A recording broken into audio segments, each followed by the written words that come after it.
This story is kind of a B-side to the Michael Robinson story from the last episode, when I revealed the discredited source of Detective Russell Poole's theory that a suspect named Amir killed Biggie. Amir or Amir is an Arab name. The story of an inmate named Waymond Anderson is tied to Michael Robinson's because they were in jail together at the time, and because Anderson would later claim that it was Michael Robinson's idea to concoct a story to sell to the Biggie homicide detectives, a scheme that Detective Russell Poole either fell for or exploited.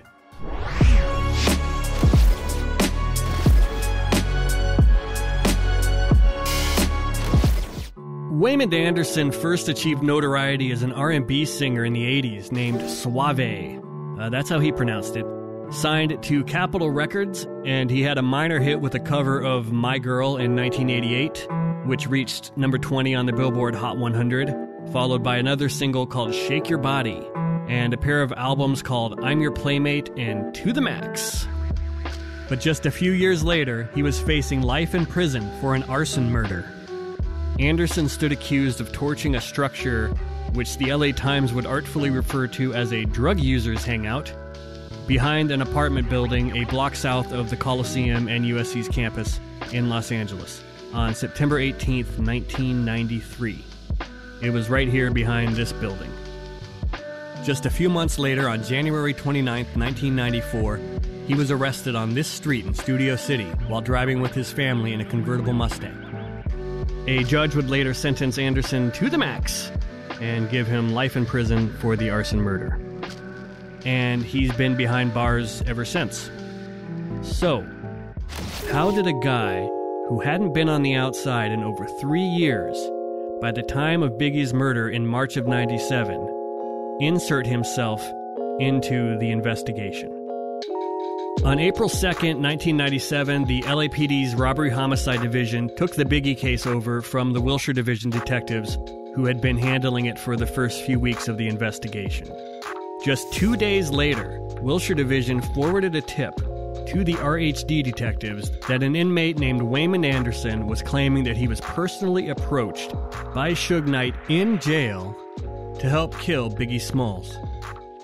Now, despite the fact that it's completely ridiculous that Suge Knight would approach a random inmate facing life in prison to help them find weapons to commit a murder on the outside, especially a guy who hadn't breathed free air in over 3 years by this point, the RHD detectives still spring into action. It's a potential witness, and they have to investigate. So within minutes of receiving the tip, they request a polygraph of Anderson, and they send 2 detectives down to transfer him to Parker Center for a few days to interview him. The following day, Anderson is given the polygraph test, which he fails. As one detective interviewing him years later would put it, he failed miserably. So for Anderson, the failed polygraph is strike one. A couple days later, the 2 detectives who are working with Anderson at Parker Center, who have now conducted multiple interviews with him, report that they aren't sure he's being truthful.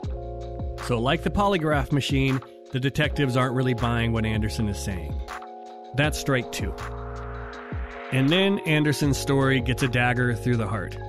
The basis for his story was that he and Suge Knight had briefly been held together at the inmate reception center while waiting for a court appearance.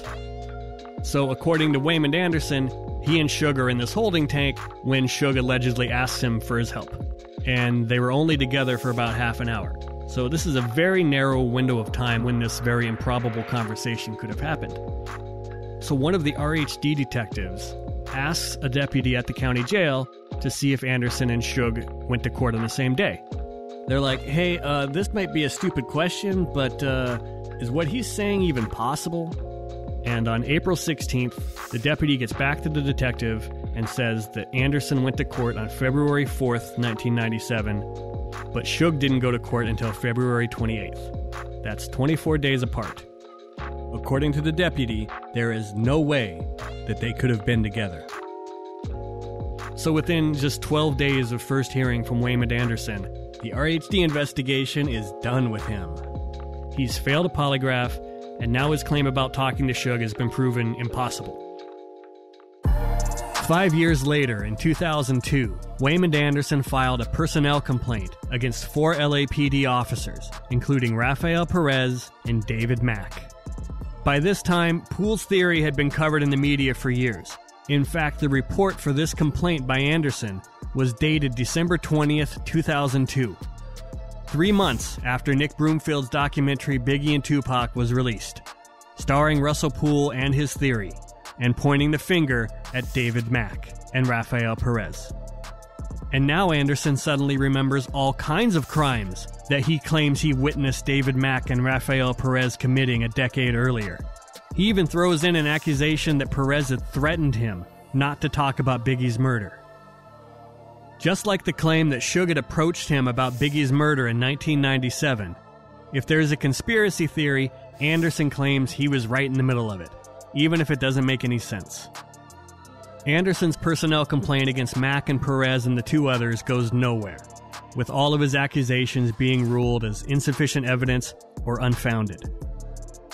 But Anderson still wasn't done with this case yet. It's 2007 and the Biggie estate has refiled their massive wrongful death lawsuit against the city of LA, claiming that LAPD cops were involved in Biggie's murder. 2 years earlier, Robinson had had his deposition meltdown where he fled the building and ran onto a busy freeway. But Anderson's deposition is conducted at Corcoran State Prison, where running out of the building and into traffic isn't really an option. So he does the next best thing. He denies everything he's previously said about Rafael Perez and David Mack. Just like Michael Robinson, Waymond Anderson recants. In this deposition, Anderson also claims that Michael Robinson was a paid informant for the FBI and the LA Sheriff's Department. And Anderson would claim that Robinson approached him because Robinson needed something new to give his FBI handler so he could keep getting paid. That he was supposed to bring them something once a month, but now he was in a jam because he was in jail. In other words, it's hard to be a street dope informant if you're no longer on the street. Going to jail had essentially hurt Michael Robinson's informant side business, and he needed something new. And Anderson claimed that it was Robinson's idea for him to contact the Biggie detectives, and if he gave information to the LAPD about the Biggie case, that Robinson would get credit for it and get his money. Now, it's very difficult to know when to trust what Anderson is saying. Anderson claimed in this 2007 deposition that at one point he was under what he referred to as a 90-day observation at what he called Patton, which is a state hospital in San Bernardino. The LA Times would report that he'd been sent there after experiencing a mental breakdown and that he'd been deemed mentally incompetent for a period. And Michael Robinson was a schizophrenic. So aren't these some interesting witnesses being used to support Poole's theory? So I don't know if the story about Robinson approaching Anderson in jail and the financial motive for him doing so is 100% true or 5% true. But we do know that Anderson and Robinson were housed together at the LA County Jail in Castaic. We know that because of this jail visitor log that shows them both housed in the same unit. And because Waymond Anderson confirmed it and even described Robinson as his neighbor. And we do know that Robinson was an informant for the FBI and the LA Sheriff's Department, just like Anderson claimed. And Robinson had admitted previously that he had been paid for information in the past. So have you, in the past, had you received compensation for various parts of your information? Well, in the past? Yeah, I wasn't in custody or anything. Stuff you on the street? Yes. And you've supplied information in exchange for money? They gave me money, yes. Okay. So I think there's definitely at least an element of truth to Anderson's claims that it was Robinson's idea for him to meet with the detectives investigating Biggie's murder. And I believe it, because as we know from the last episode, just 3 months after Anderson swung and missed in '97, Robinson himself went to the Biggie detectives claiming he had information about Biggie's murder. And I don't think it's a coincidence that Waymond Anderson was dropping names like Keith Davis, aka Keefy D, and the Southside Crips, and then Robinson went and told detectives the killer was a Southside Crip named Kiki. Do you know what they used to call him when he was a Southside? Might be Kenny or Kiki or something like that. I forgot it. Kiki or something like that. Robinson was just repeating nonsense that he heard from people like Anderson. And then Russell Poole just conveniently ignored almost all of it in his race to accuse Amir Muhammad. It's not unusual for inmates to conspire to try to trick law enforcement into believing a made-up story. They agree on what it is they're going to say, and then they back each other up in their interviews with detectives to make the story seem credible, because the same story is coming from multiple sources. So how did Anderson end up associated with this case years later, if he was dismissed so quickly back in 1997? Well, like Robinson, Waymond Anderson found himself as a witness for the Biggie Estates lawsuit against the city of LA a decade later. And, also like Michael Robinson, this would not go well.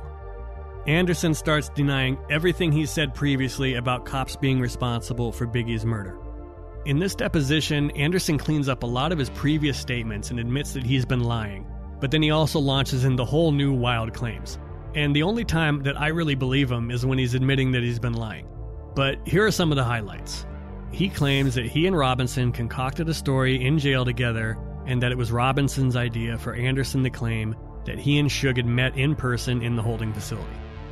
And he says when he accused David Mack and Rafael Perez of committing crimes, that he'd used real crimes as examples, but then inserted their names into the stories. He also says that David Mack and Rafael Perez, quote, have nothing to do with this case. They had no involvement with the Biggie murder, none at all.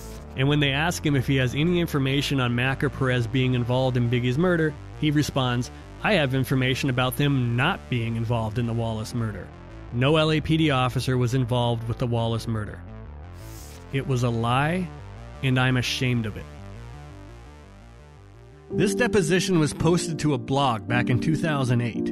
So for the past 13 years, anybody could read this. One person who I know definitely read this depo was a reporter for the LA Times. Because a month after Anderson recanted in 2007, the LA Times ran an article with the headline, Inmate Recants Story About LAPD Link to Rappers Slaying.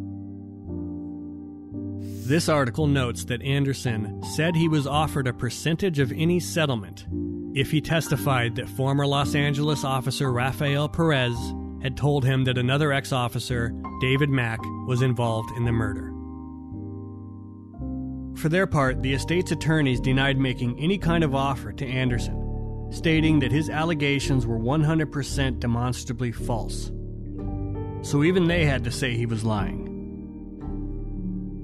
Like I said, it's hard to know when Waymond Anderson is telling the truth.